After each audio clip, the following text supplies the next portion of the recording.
Hi, I'm Inara Scott, and I'm the editor of Sustainable Capitalism, Essential Work for the Anthropocene. So I started working on this book a few years ago. I was teaching sustainable business and environmental law, and I was noticing that my students were increasingly viewing capitalism with a very bifurcated lens. Some of them would think capitalism was wonderful and it would cure all society's ills. And the others would think capitalism was evil and you couldn't have capitalism and still have environmental protection or sustainability. And what I wanted to give people a sense of is just how much more complicated the world is than those two extremes. So, the first chapter of the book, I started to write what is the definition of capitalism? Because we really can't tell whether it's good or whether it's bad until we know what it is. And the more that I got into it, the more that I was seeing that capitalism isn't just one thing. So if you look across the world, we have all sorts of different kinds of mixed economies. We don't have any pure single economic structure. So when you actually want to run a country and run an economy, you're always using a mix of things.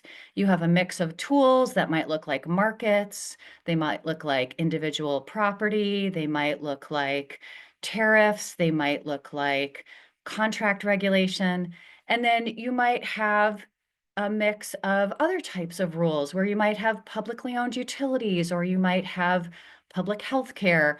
You might have certain industries that were run or operated by the government and others that weren't. And this was true across the world. There's really no such thing as a single capitalist economy.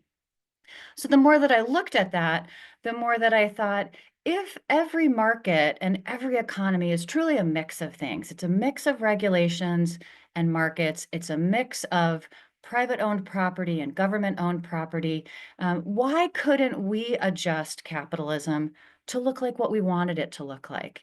And what I have found as I studied capitalism and I brought together a group of authors that are all brilliant, and we're looking at different aspects of capitalism and how we might be able to operate in a more sustainable way, that we have a lot of agency as a society. So we can make capitalism function in a way that we want it to function.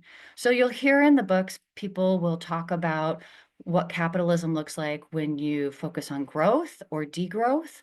You'll hear some of the authors talking about connections between capitalism and labor, between capitalism and technology and innovation.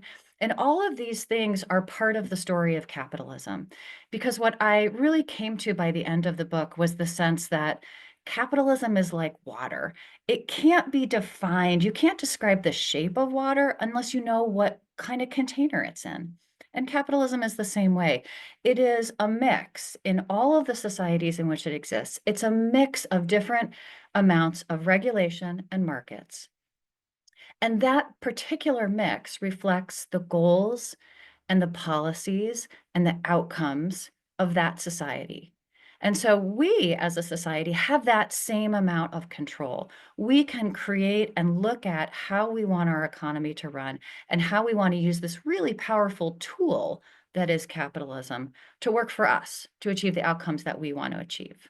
So I'm really excited for you to pick up sustainable capitalism, to ask some big questions, to think about what are the outcomes we want as a society and what that could look like, and how we can use capitalism as a tool to achieve those outcomes.